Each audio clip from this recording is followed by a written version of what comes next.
Praise the Lord. மனம் திரும்புதலுக்கான நம்முடைய பயணத்துல இது நம்மளுடைய 2வது நாள். ஆவியானவர் தாமே நம்மோடு இருந்து நம்மை நடத்துவாராக.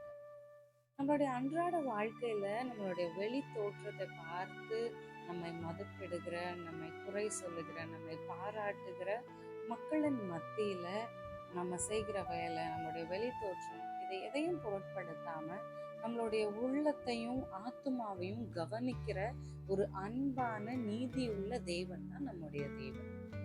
இன்னைக்கு நாம மனம் திரும்புதல ஏசாயா தீர்க்கதரிசியின் புஸ்தகம் 1வது அதிகாரத்துல இருந்து கற்றுக்கொள்ள போகிறோம். நம்ம மனம் திரும்பி ஆண்டவரிடத்துல கிட்டி சேர ஆண்டவர் எதிர்பார்க்கிற காரியம் என்ன?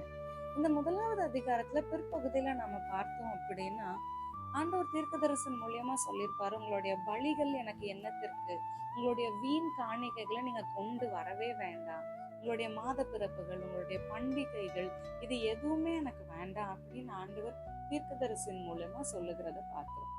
இன்னைக்கு நம்மளுடைய வாழ்க்கையில கூட நாம பொருளின் மூலமா, நம்மளுடைய உடல் உழைப்பின் மூலமா, அல்லது நாம செய்கிற ஊழியத்தின் மூலமா, எது மூலமாவும் நாம செய்கிற காணிக்கைகள், கொண்டாடுகிற பண்டிகைகள், பலிகள், இதை எல்லாவற்றிலும் காட்டிலும் ஆண்டவருக்கு நம்முடைய ஆத்மாவும் நமக்கும் அவருக்கும் உள்ள தொடர்பும் உறவும் ரொம்பவே முக்கியமானதா இருக்கு. இதை நம்ம அழகா 5வது 6வது வசனங்கள்ல நம்ம பார்க்க முடியும்.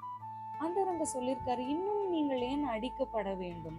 உள்ளங்கால் தொடங்கி உச்சந்தலை மட்டும் அதிலே சுகமில்லை, அது சீழ் பிதுக்கப்படாமலும் கட்டப்படாமலும் எண்ணெயினால் ஆற்றப்படாமலும் இருக்கிறது.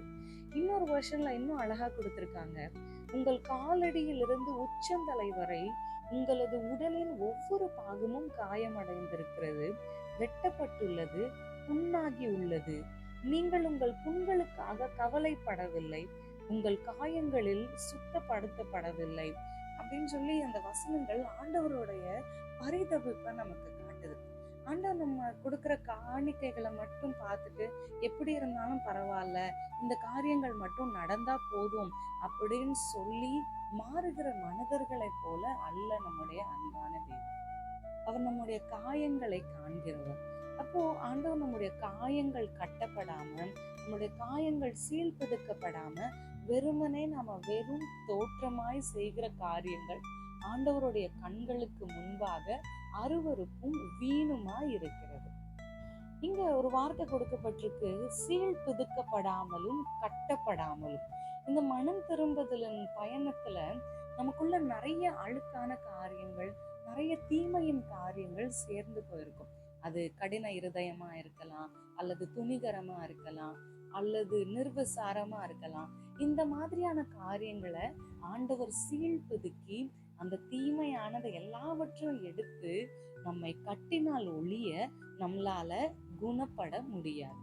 ஆக இந்த ஒரு ப்ராசஸ்க்கு நம்மளை நாம விட்டு கொடுக்கும் போது ஆண்டவர் தீமையான காரியங்களை சீழ்பிதுக்கி நம்மை கட்டுவித்து நம்முடைய காயங்களை கட்டுகிற தேவனா இருக்கிறார். அந்த ஒரு ப்ராசஸ்க்கு இந்த நாள்ல நாம ஒப்பு கொடுப்போம். தொடர்ந்து கர்த்தருடைய வார்த்தைய ஏசாயா 1ஆம் அதிகாரத்துல நீங்க தியானிங்க. ஆவியானவர் தாமே உங்களோடு என்னோடு இடைப்படுவாராக. என்னையும் உங்களுடைய ஜெபங்களில நினைவு கொள்ளுங்கள். May God bless you.